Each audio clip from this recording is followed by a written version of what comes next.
Time now for Focus Today. While the international forces fighting the Islamic State group in the Middle East feel that the tide is turning in their favour, there are fears in South Asia that the militants' influence is growing there. It is a particular worry in Bangladesh. This is the world's fourth most populous Muslim country. And you'll recall that there's been a string of violent Islamist-linked murders there in the last 2 years. People judged to be atheists, members of the LGBTQ community, activists and others are living under the shadow of this new breed of militants.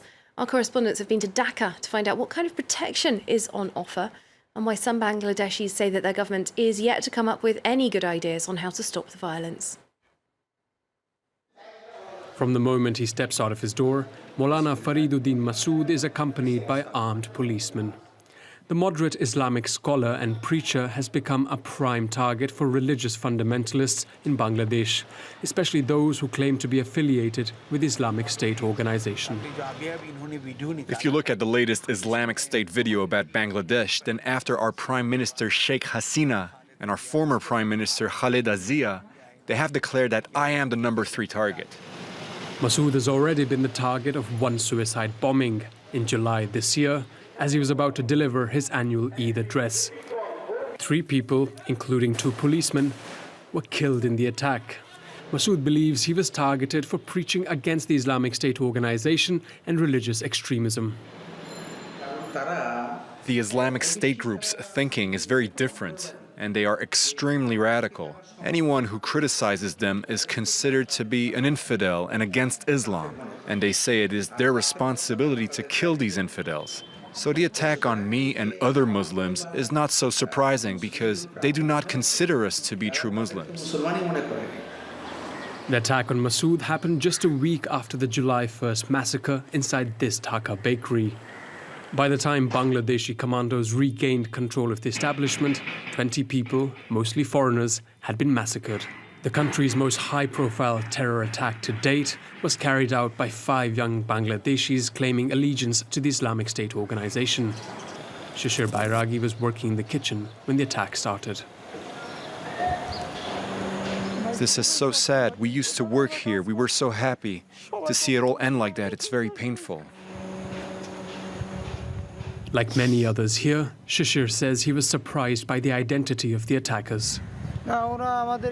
They looked just like normal guests when they entered, and we could not believe that these young men were terrorists. They sounded like they were from educated, well-to-do families. And to see them committing such horrors is deeply disturbing.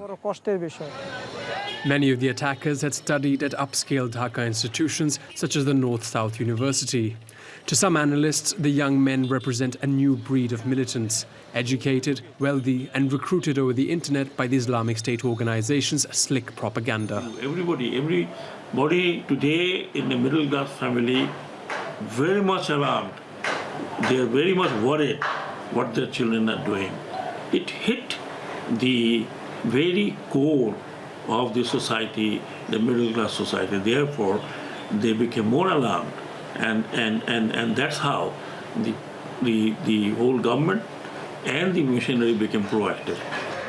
This under-construction building is a symbol of the Bangladeshi government's belatedly urgent approach to tackling terrorism.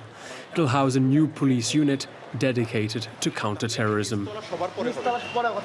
After the Holy Artisan attack, as we were working, and after the situation, we're getting this new building and new office and huge equipments and facilities from the government. So it will boost up our activities, and it will be a turning point for the counter-terrorism related works.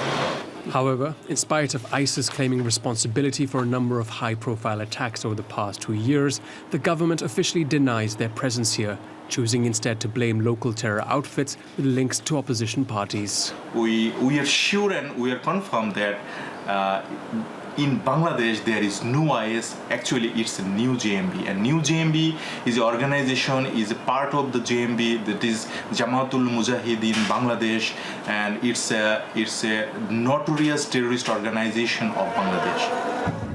The government may deny the presence of the Islamic State organization, but it's difficult to deny the country's growing radicalization. A 2014 Pew Global survey found that 47% of Bangladeshis support suicide bombings to defend Islam, the highest of any large Muslim country. Many here blame it on the increasingly radical teachings in the country's mosques and madrasas. Maulana Farid believes countering such ideology is crucial. He has assembled a coalition of 100,000 preachers to counter the Islamic State organization's rhetoric. You do not need many people to create terror. If you are not careful, a small spark is enough to start a big fire. And this fire can burn everything down with it. That's why we're taking this so seriously. Another source of hope here is that the Islamic State organization's humiliating recent defeats in Iraq might further diminish the group's appeal to young Bangladeshis.